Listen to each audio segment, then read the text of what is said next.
চলতি বিশ্বকাপে দুই চিরপ্রতিদ্বন্দ্বী ব্রাজিল ও আর্জেন্টিনার পথচলা অবস্থান করছে দুই মেরুতে। গ্রুপ পর্বে মরক্কোর সাথে পয়েন্ট ভাগাভাগির পর ধীরে ধীরে নিজেদের গুছিয়ে নিচ্ছে সেলেসাওরা।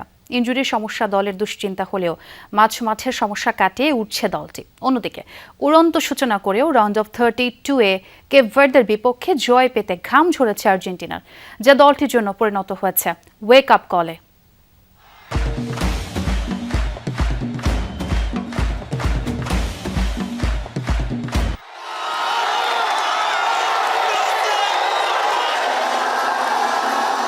একদিকে চলছে ফিফা বিশ্বকাপ, অন্যদিকে বাংলাদেশে লেগেছে উৎসবের আমেজ। ভক্তদের উন্মাদনা অনেক আগে হয়েছে আন্তর্জাতিক গণমাধ্যমের শিরোনাম। ৪৮ দেশের মেগা বিশ্বকাপে বরাবরের মতোই দুই দলে বিভক্ত পুরো দেশ।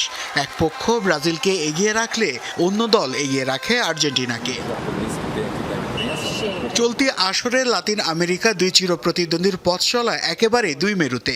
এক দল শুরুতেই নিজেদের দাপট দেখিয়ে ফেভারিটের মতো খেলছে, অন্য দল চোট আর ফর্মহীনতার বেড়াজালে আটকে না থেকে ঘুরে দাঁড়ানোর মন্ত্রে নিচ্ছে দীক্ষা। মূলত ব্রাজিলের ডাগ আউটে থাকা কোচ কার্লো আনচেলোত্তির টোটকায় ধীরে ধীরে এগিয়ে চলেছে সেলেসাওরা। গ্রুপ পর্বের খেলায় মরক্কোর সাথে ১-১ গোলের ড্রয়ে শুরু। এরপর সমালোচনা তীরে বিদ্ধ পুরো দল। বাকি দুই ম্যাচে হাইতি ও স্কটল্যান্ডের বিপক্ষে জয় পেলেও রাউন্ড অফ 32-তে ঘাম ঝরাতে হয় সেলেসাওদের। জাপানের বিপক্ষে পিছিয়ে পড়েও দারুণভাবে ফিরে এসে ২-১ গোলের জয়ে নিশ্চিত করে শেষ ১৬ লড়াই। এশিয়ার প্রতিনিধিরা কঠিন পরীক্ষার মুখে ফেলেছিল আনচেলোত্তি শিষ্যদের। মূলত এই ম্যাচ ও মরক্কো ম্যাচে দল হিসেবে আলাদাভাবে নজর কাড়ে ব্রাজিল। তবে দলটির প্রধান সমস্যা মোটা দাগে হয়ে দাঁড়িয়েছে ইনজুরি। বিশ্বকাপ শুরুর আগে রদ্রিগো ছিটকে যাওয়া কিংবা টুর্নামেন্ট চলাকালীন সবশেষ পাকেতার থমকে যাওয়া বড় চ্যালেঞ্জ হয়ে দাঁড়িয়েছে আনচেলোত্তির সামনে।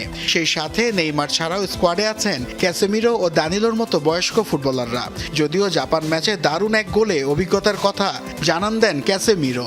মাঝমাঠ চিন্তার কারণ হলেও ধীরে ধীরে তা কাটিয়ে উঠছে ব্রাজিল। হোঁচট থেকে শিক্ষা নিয়ে বিশ্বকাপ যত এগিয়ে যাচ্ছে ততই যেন খোলস ছেড়ে বের হচ্ছে সেলেসাওরা।